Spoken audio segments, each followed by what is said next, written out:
Merci Bonjour. d'être là avec nous pour animer ce matin cette conférence. Et merci à vous toutes d'être là aussi. Donc, c'est une session qui est organisée par les femmes de Gaïa dans le cadre des rencontres du féminin sacré qui n'ont pas pu avoir lieu, qui n'auront pas lieu cette année en juin. Et donc, on vous propose, on explore ensemble comment garder le lien, comment nourrir le lien, comment s'accompagner mutuellement pendant cette période inédite, passionnante et aussi pas évidente. Donc, comment entre femmes on peut se soutenir pour aller bien, j'ai envie de dire, pour prendre notre place et contribuer en fait à ce monde que l'on souhaite voir advenir. Voilà. Donc aussi bien des ateliers qui vont explorer l'intériorité que des ateliers qui viennent nous aider à agir à partir de notre espace. Voilà, donc on va prendre un petit temps avant d'entrer dans la conférence, un petit temps, notre petit rituel de début, pour, même si on est par visio, comment se connecter à soi-même et aux autres femmes. Donc je vous invite à vous poser confortablement, voilà, que vous soyez assise, juste fermer les yeux et venir sentir ce corps qui est là, sentir les sensations, le contact entre votre corps et le siège, le sol.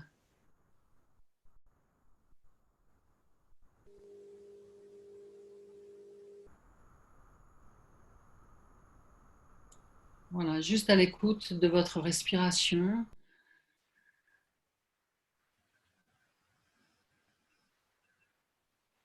Avec l'intention de vous rendre disponible pour ce moment ensemble, ce partage, cette exploration, écoute de nous en tant que femmes, femmes sexuées.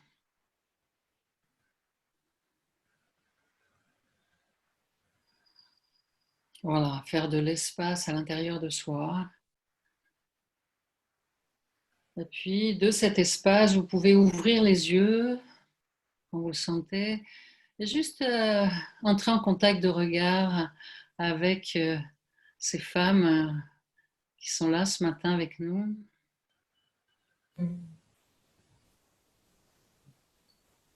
Voilà, qui cheminons ensemble, vraiment de nous voir comme des compagnes de voyage dans cette incarnation.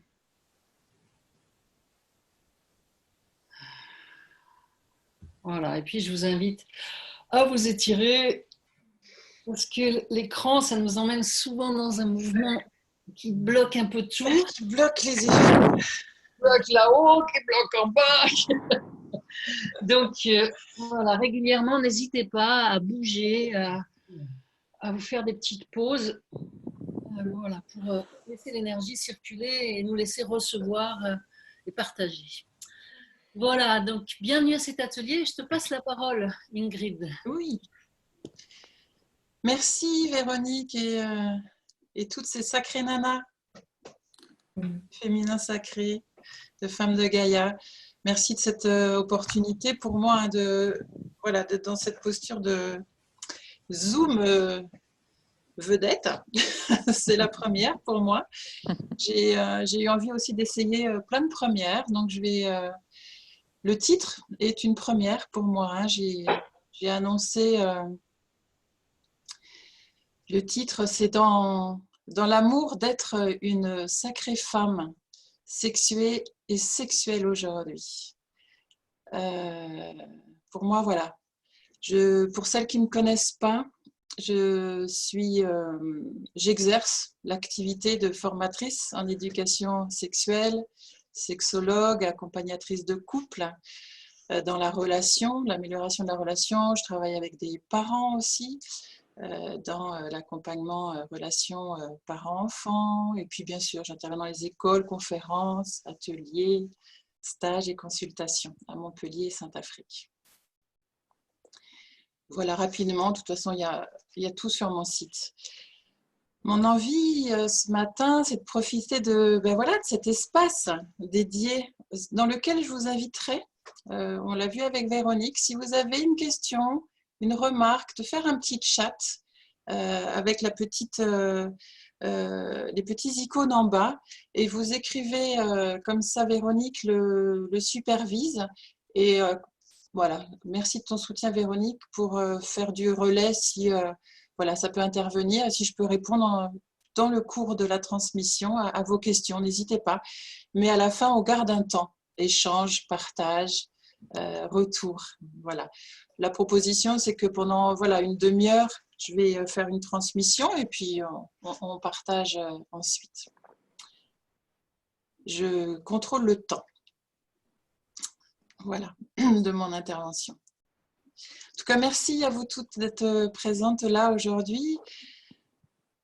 Dans l'amour, d'être une sacrée femme. Dans l'amour, j'ai commencé à mettre le mot amour dans le titre parce que pour moi, c'est un principe que j'ai besoin de stimuler, de soutenir, de faire éclore, de faire vibrer dans le monde d'aujourd'hui. Et je trouve que voilà, je ne l'ai pas beaucoup rencontré sur mon chemin ces 2 derniers mois, ce mot-là. Et j'avais envie vraiment de le poser.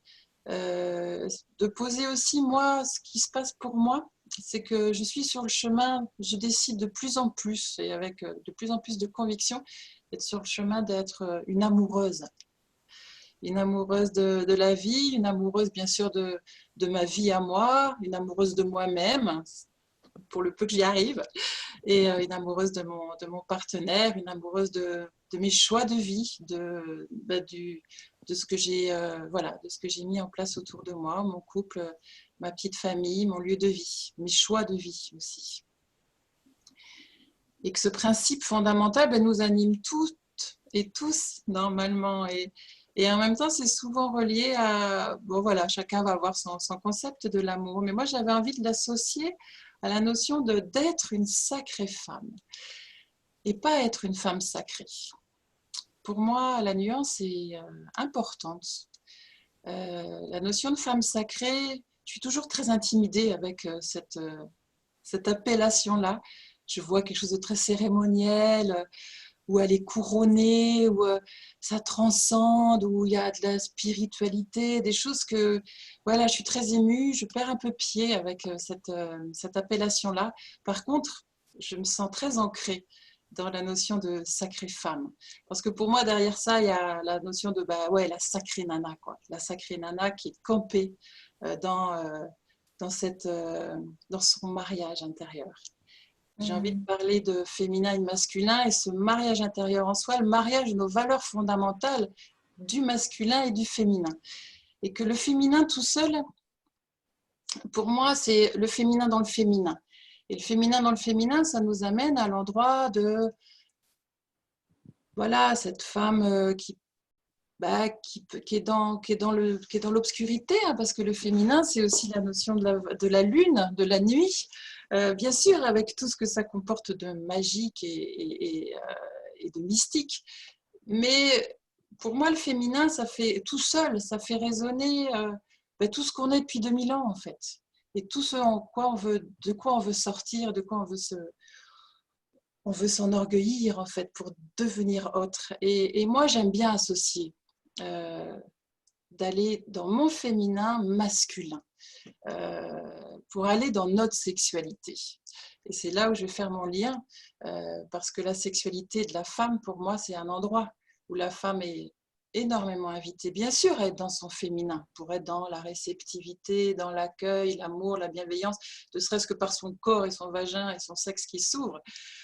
C'est un accueil, mais qui soit dans son masculin, parce que c'est dans son masculin que la femme va pouvoir jouir et émettre ses orgasmes, émettre sa jouissance et donner au monde cette vibration qui va émaner d'elle, qui va venir être impulsée par la relation d'amour, de sensorialité et de sexualité qui va être vécue avec sa compagne, son compagnon, hein, toutes les sexualités existent, chacune retrouvez-vous dedans en tout cas, mais pour pouvoir donner au monde sa jouissance, cette énergie-là de créativité pour pouvoir peut-être nourrir un égrégore. Je suis intimement persuadée de ça pour moi, que chaque femme qui jouit va nourrir un égrégore collectif du féminin créatif, du féminin amoureux autour de la planète. Et voilà, je le dis, c'est tout à fait une première pour moi. Mais moi, j'ai cette conscience-là depuis des années et j'ai cette intuition-là que quand je jouis, j'émets, j'éjacule en fait.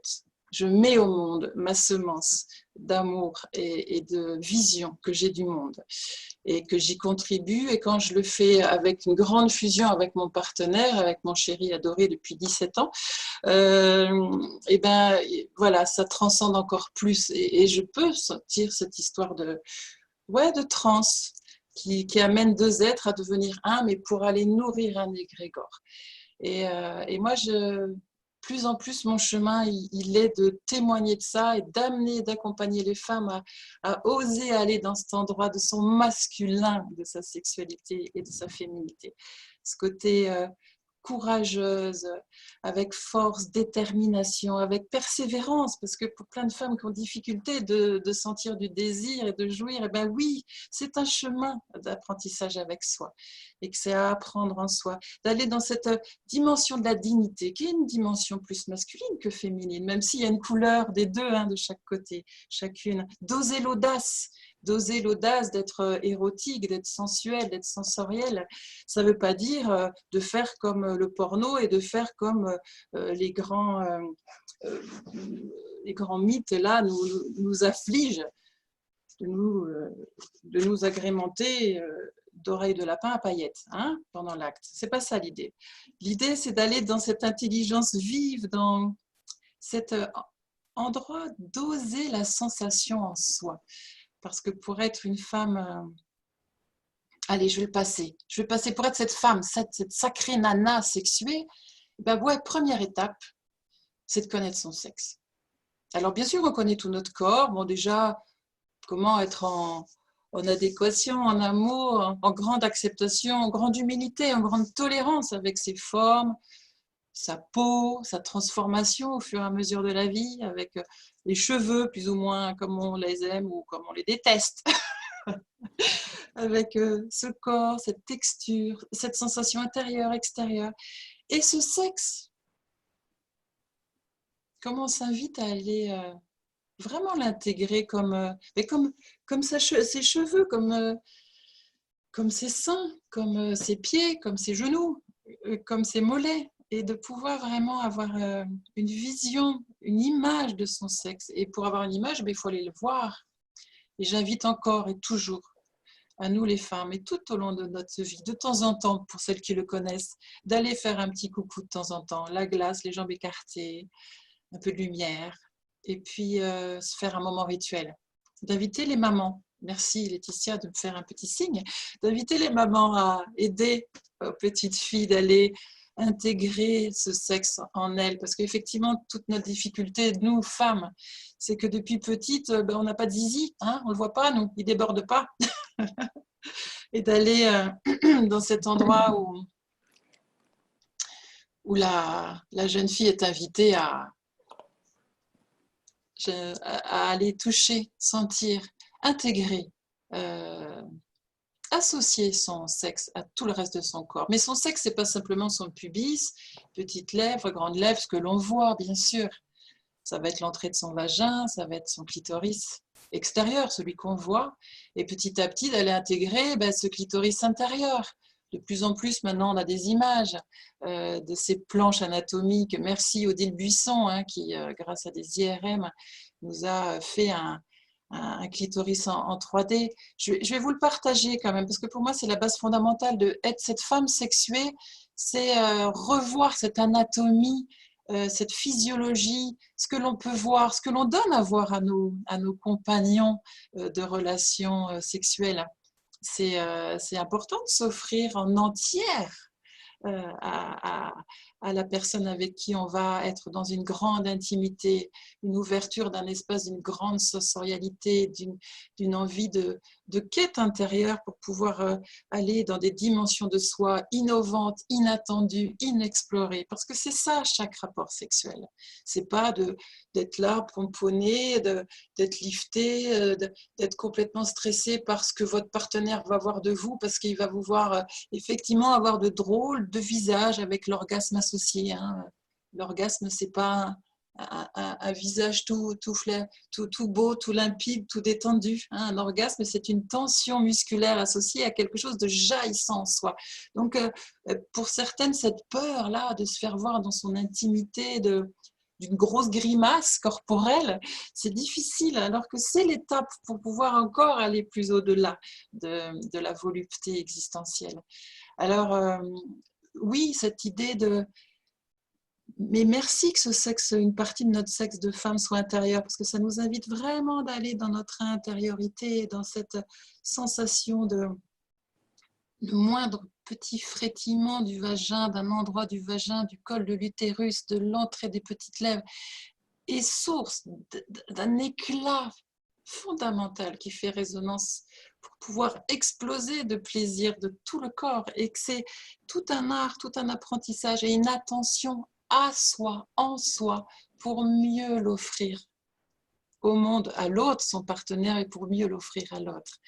Et que l'orgasme et la jouissance, la femme sexuelle, celle qui va s'éclater à être elle dans cet amour, est une femme très incarnée dans la sensorialité intérieure. Et que c'est un vrai voyage à s'accorder. Effectivement, de sauter toute cette tension de la performance, de l'apparence, justement. Alors, pour revoir un petit peu mes petites planches, voilà, c'est mon petit rituel depuis, depuis maintenant 11 ans, parce que ça fait 11 ans que je diffuse ces planches. Alors, est-ce que vous êtes avec moi là? Hop. Alors, j'aime bien diffuser celle-là d'abord. Vous voyez ces deux petits loulous là? Ouais. C'est en témoignage avec cette petite fille qui est vraiment invitée dès le plus jeune âge à être dans l'exploration de ses sensations au niveau de son sexe, parce qu'il y a vraiment un long chemin à parcourir. Et la petite fille souvent est malmenée. En tout cas, on la maintient dans l'ignorance de ce qui se passe à cet étage-là, ou alors on la malmène si jamais elle témoigne qu'elle sent des choses à cet espace-là, et que voilà, que ce soit affiché. Et c'est vrai que des fois dans mes conférences, je blague en disant j'aimerais bien impulser une ONG qui, à défaut de mettre des masques et des jouets en plastique, des jouets sous les plastiques là en ce moment, propose dans les crèches, dès la crèche, à ce que les petites filles jouent avec leurs sous-sous. Accompagnée par des adultes bienveillants. Voilà pour la petite anecdote. Mais elle n'est pas si anecdotique que ça. Comment est-ce qu'on se touche? Comment est-ce qu'on se stimule? Comment est-ce qu'on se regarde notre sexe dès le plus jeune âge? Comment on ose l'intégrer comme quelque chose faisant partie de soi sans pudeur, sans gêne, au contraire avec fierté et dignité. Et la petite révision maintenant anatomique, c'est celle-ci. Est-ce que vous voyez bien la planche? Vous pouvez mettre, Vous pouvez mettre le pouce vers le haut. Le pouce vers le haut, et voilà. Et à tout moment, si vous avez un souci pour entendre ou voir, allumez votre micro puis dites-le nous. Ingrid, c'est Milaya qui parle. Oui. Est-ce que tu aurais un moyen, parce que là on voit tout ton affichage et tout, est-ce que tu aurais un moyen de la mettre un peu plus grand? Non. C'est-à-dire, tu sais, d'enlever toute la partie... Et je sais, mais non. En fait, on a testé tout à l'heure et ça affiche mon PowerPoint, mais pas le diaporama. D'accord, je comprends. Alors peut-être, si, attendez. Voilà, va dans le diaporama, ouais, très bien. Et là. Voilà. Et voilà, super. Super. Merci Milaya de ton intervention. Merci à toi, chouette. La petite révision de base pour vraiment réintégrer cette dimension de sensorialité et de mode d'emploi du plaisir. Bien sûr, le plaisir, c'est tout le corps, mais effectivement, c'est l'endroit où on a la plus grande concentration de cellules sensorielles, c'est-à-dire au niveau de notre pubis, de notre clitoris. Et j'aime bien cette petite histoire, je la refais vite parce qu'elle est souvent dans mes conférences.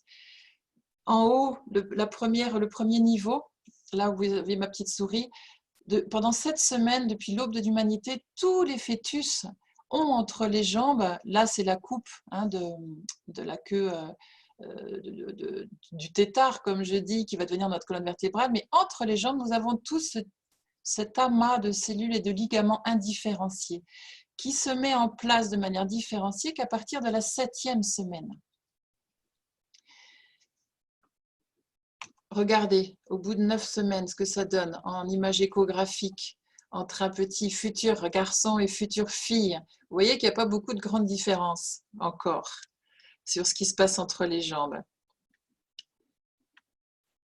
Je reviens à cette planche, simplement pour vous signaler que voilà, la diapo que je vous ai indiquée, c'est équivalent à ce stade-là. Vous voyez, hein, le corps du pénis s'érige, le gland se recouvre de la peau du prépuce. Ici, cette ligne rouge, c'est le raphet, l'endroit en fait de couture de ce qui serait devenu des petites lèvres si le garçon était devenu une fille. Hein.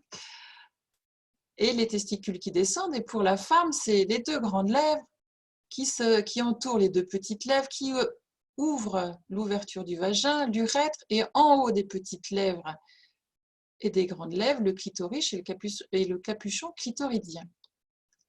Voilà comment se répartissent les zones sexuelles en fonction du mélange XY ou XX. Tout en observant, mesdames, qu'à l'origine, vous avez vu dans la combinaison chromosomique, c'est XX, ça fait une fille, et XY, ça fait un garçon. Que tout est X, que tout est féminin à l'origine. Et que pour être Y, pour être un garçon, pour être XY, ça demande tout un travail de différenciation au niveau anatomique et physiologique, au niveau fœtal et tout le long de la croissance du bébé, qui est considérable. Que pour être homme, c'est un vrai défi. Je vous laisse méditer.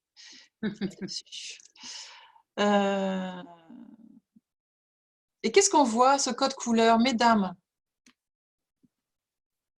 Un homme au niveau des testicules a la même sensation que nous toutes au niveau des grandes lèvres. Un homme au niveau de son raphet a la même sensation que nous toutes au niveau des petites lèvres. Le clitoris et le capuchon clitoridien correspondent à la sensation qu'un homme ressent au niveau de son gland et de son corps du pénis. Un homme, pour avoir du plaisir sexuel, bien sûr, sa partenaire est extraordinaire, c'est des conditions juste favorables. Il a plein d'émoi visuellement, il est absolument émerveillé, mais en même temps, il met son sexe, c'est-à-dire son corps du pénis, son raphet et son gland dans un orifice. Idéalement, un vagin lubrifié, c'est toujours, idéalement, c'est plutôt sympa. Et tout autre orifice, c'est chacun qui fait ce qu'il veut. Mais globalement, qu'est-ce qu'il fait? Ça va stimuler la zone bleue, rouge et jaune, avec un rythme, une fréquence, une intensité.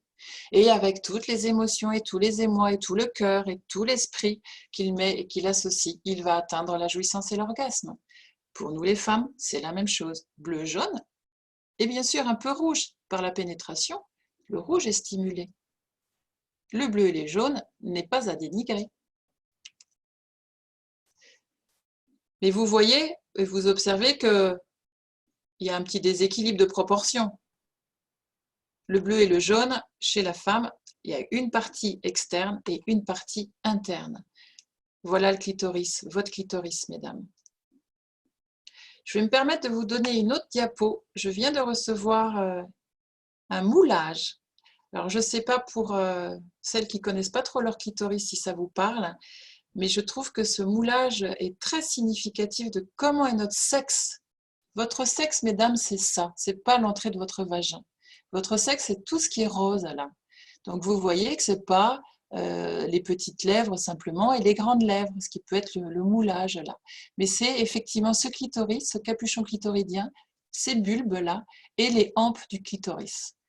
Et moi, ce que j'appelle ici le fameux point G. Je trouve que cette image, vous m'en ferez des retours, permet vraiment de localiser l'endroit qui est à connaître en soi pour pouvoir développer sa sensorialité et qui est l'origine du potentiel orgasme sexuel. Bien sûr, il y a plein d'autres types d'orgasmes, mais en tout cas, celui-là, la voie est plus simple, on est équipé pour. En tout cas, c'est la grande zone de décollage et c'est à cet endroit-là. Et vous le voyez là, ça c'est, merci Hélène O'Connell, hein, cette diapo date de 2005. Le bouton clitoridien, ce que l'on voit quand on regarde son sexe et le capuchon du clitoris, les bulbes et les hampes. Et ce que vous voyez là derrière, et ça souvent c'est ôté dans encore beaucoup de moulages et dans proposition de clitoris, cette zone ronde là derrière, c'est ce fameux point G. C'est aussi la partie de votre sexe, cet endroit de ce que j'appelle la face interne de votre clitoris. Celle avec lequel en fait on met 2 doigts dans le vagin. Je sais pas, vous me voyez encore en vignette ou pas sur le bord de vos écrans? 2 doigts dans le vagin et petit crochet vers la symphyse pubienne pour pouvoir mettre un pouce techniquement sur le clitoris et 2 doigts à l'intérieur en face de la symphyse pubienne pour avoir les 2 facettes de votre clitoris. L'homme n'a pas besoin d'avoir cette dextérité puisque son sexe est stimulé en entier puisqu'il est extérieur. La femme, c'est plus complexe. La sexualité de la femme est plus complexe. Ça ne veut pas dire plus compliqué, hein, ça veut dire plus complexe. Voilà, j'avais envie de vous faire revoir ces dimensions-là pour que les prochaines fois, et dans la manière dont vous allez transmettre à vos filles, à vos jeunes filles, aux adolescentes, aux amis, aux autres femmes, renseignez-vous sur ces planches, allez les découvrir en vous, parce que ce n'est qu'une exploration personnelle interne, pour pouvoir les expérimenter avec aussi vos partenaires, quelle que soit la sexualité, je le redis. Souvent, on dit que j'ai un discours hétérosexuel. Alors, c'est pour ça que j'essaie de rééquilibrer. Mais c'est de pouvoir intégrer cette zone tellement taboue et méconnue encore pour beaucoup de femmes. J'ai encore des femmes en consultation, mais je croyais que le clitoris, c'était mes petites lèvres. Et non, le clitoris, vous avez vu, hein, c'est le bouton clitoridien et cette zone interne. Et comment, en fait, oser être cette femme, cette sacrée femme sexuée, c'est d'aller dans son anatomie, dans sa physiologie, dans son corps intégré qui va jouir et qui va s'entraîner en fait. Et je le répète et je le dis souvent dans mes consultations et en conférences, révisez mesdames, révisez votre instrument en privé déjà. Hein. Tous les musiciens s'entraînent à lire leur partition et à jouer leur instrument solo pour pouvoir être à fond en concert avec son partenaire. Et que c'est important, la découverte par la masturbation, par l'exploration de ses sens, l'exploration de l'intensité, savoir son mode d'emploi, quel type de stimulation, quel type de sensation, quel frôlement, quel titillement, quel pétrissage, pour pouvoir mieux le nommer, mieux l'intégrer, mieux le proposer à vos partenaires. Pour pouvoir sortir de ce mythe, mesdames, sortez de ce mythe, d'être, vous savez, l'étoile de mer qui attend que ce soit votre partenaire qui vous fasse jouir. Alors ça déçoit beaucoup quand je dis ça. Ça enlève un endroit où, comment ça, c'est pas mon prince charmant qui va m'amener au 7e ciel par sa performance et sa dextérité et tout son amour. Pour certaines femmes, ça marche, très peu, 11%. C'est une anatomie très singulière de leur anatomie, qui n'ont pas besoin effectivement d'accompagner la stimulation de leur bouton clitoridien en même temps que la pénétration. Elles sont peu nombreuses. Ce n'est pas celles-là qui viennent me consulter d'ailleurs, vous remarquez. Mais l'idée, c'est comment jouer de sa sensorialité et de son sexe, d'être cette femme sexuée, fière de cette anatomie et de cet organe qui est source de tant de plaisir, pour pouvoir le partager et le faire vivre et donner, émettre son plaisir, son désir et sa jouissance à l'autre. Et non pas être dans cette réceptivité passive de la femme qui attend que ça va arriver. Et avec toute la déception qui va avec toute la déception de l'attente de la performance du partenaire, mais le pauvre, il se débrouille bien mal, avec toute la déception aussi, peut-être que la jouissance de votre partenaire arrive bien trop vite. Quel dommage. Une femme peut jouir en 33 secondes. Hein. C'est Kinsey qui a fait ce travail-là d'observation en laboratoire au même titre qu'un homme. Une simulation d'un pénis, une simulation d'un clitoris, on atteint exactement le même résultat, exactement avec le même type de données dans le temps. Donc, ce n'est pas le problème. L'idée, c'est la posture, c'est je suis dans mon féminin. Alors le féminin, ben, ça s'ouvre, c'est bienveillant, c'est gentil, c'est altruiste, ça pense à l'autre et puis c'est l'autre qui doit faire tout le job. Non, ça, ce féminin-là, il nous plombe. On en discutera si vous voulez bien.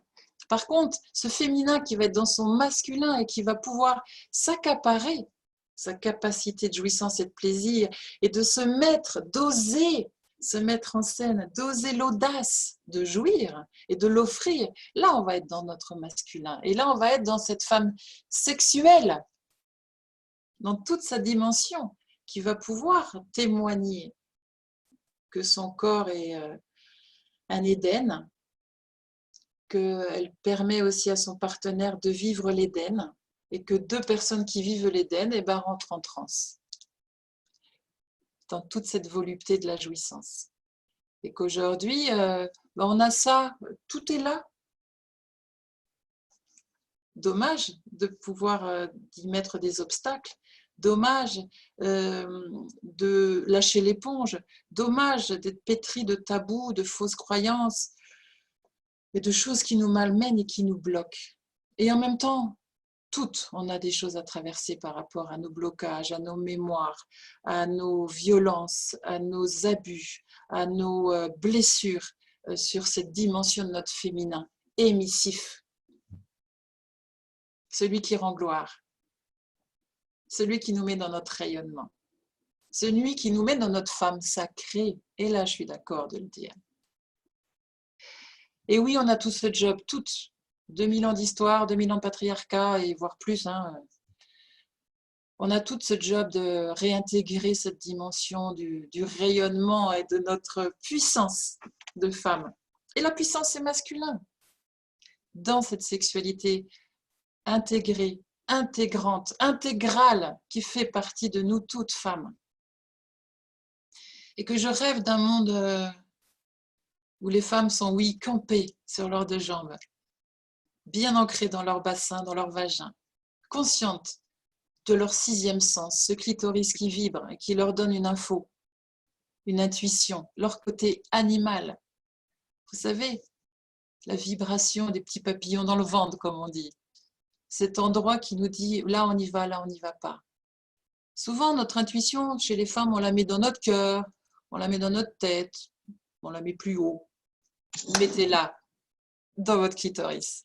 Mettez-la dans cette antenne, dans cet endroit de vibration qui fait que quand je suis bien campée comme ça, sur mes deux pieds, mon bassin souple, ouvert, détendu, et que je lui demande de me donner une information, écoutez ce qui se passe. Écoutez la sensibilité, écoutez la vibration, écoutez l'élan. Contractez peut-être, contractez votre périnée, juste au niveau anal, juste au niveau clitoridien, juste au niveau vaginal. Waouh, 3 zones. Allez découvrir déjà la mobilité de votre périnée sur ces 3 zones. Juste une écoute, une petite contraction anale, urétrale et vaginale. Et cette dextérité, cette fluidité, ce langage petit à petit va vous être intégré et partie intégrante de votre corps. Et allez questionner votre sexe. Positionnez-vous dans votre bassin, dans votre vagin. Intégrez cette zone-là. Oui, le clitoris comme une antenne. Pourquoi pas, non? Concept. Inédit aux rencontres du féminin sacré.